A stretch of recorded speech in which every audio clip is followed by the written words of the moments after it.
earlier this morning, you may not have caught it, the Vatican announced that priests cannot bless same-sex unions in a 2-page document approved by Pope Francis. The decree says same-sex unions are, quote, not ordered to the Creator's plan. This had us asking a lot of questions, so we thought we'd lean on someone who is in the know. Father Edward Beck is a Roman Catholic priest of the Passionist congregation and joins me now. And I thank you so much, Doctor.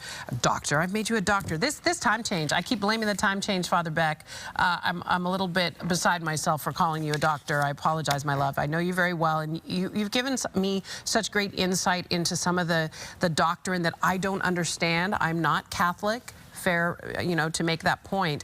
But there are what? I think there's over 1 billion Catholics in the nation, in the world, 51 in our nation. How much of a shockwave is this statement going to have on those in the flock? Well, it's very disappointing for some, Michaela, especially the language that's used in it. You know, it seems like the Catholic Church takes 1 step forward and then 3 steps back. Mm-hmm. And I think it's important to note, this did not come from St. Francis. I mean, Pope Francis. No, I was going Dr. Francis.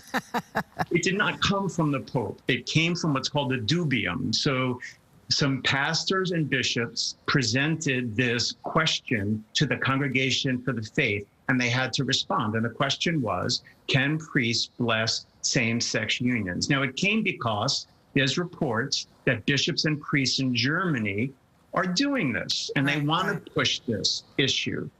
So the Vatican congregation had to answer the question, and they did so.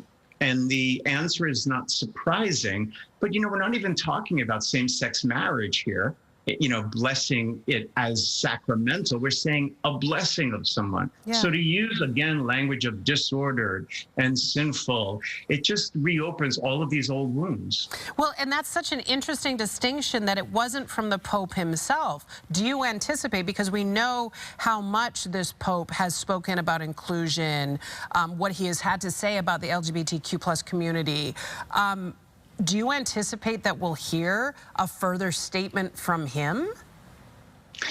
No, and this is what's kind of baffling about it. So the head of this congregation who put out this document, Francis appointed him in 2017. So, like, he's Francis's guy. So I don't understand why Francis couldn't have looked at this document and said, okay, I know we have to say we can't bless same-sex unions in the Catholic Church, but can you tone down the language? Can you say this differently? And this is what's disappointing to me. Francis does have some say in this. Right. He had to sign off on it.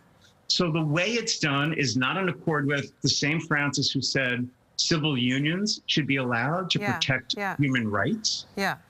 And all of the other statements about not judging, about being inclusive, it just kind of sets all that back and becomes very confusing. Now, as you said, there's 1.2 billion Catholics. So you legislate for the norm. It's a wide church. And then you say to the pastors and priests, okay, you deal with this in a pastoral level where you are. But it makes it very difficult when you put out statements like this. Right. Well, let's go to the statement, actually, because I want you to see the language for yourself. And I'll read it. God never ceases to bless each person, but he does not and cannot bless sin. He blesses sinful man so that he may recognize that he is part of his plan of love and allow him to be changed by him.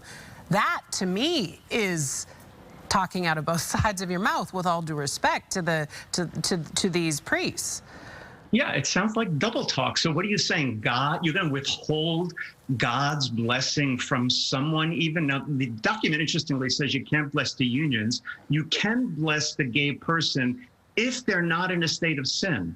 Well, what does that mean? We bless all kinds of people in different states of sin. We're perpetually in a state of sin, right? Yeah, I mean, I think that's who needs God's blessing. Yeah. So, I mean, to usurp the power of God, of who God can bless, and we're supposed to be instruments of God's mercy, love, and forgiveness. And when we're not doing that, then we have no right to do it.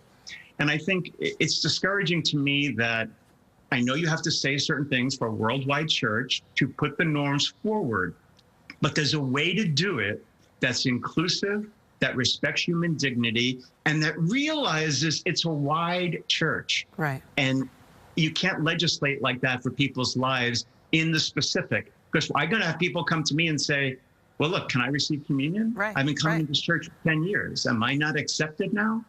And it And raises what will you all tell them? kinds of, What will you have to tell them?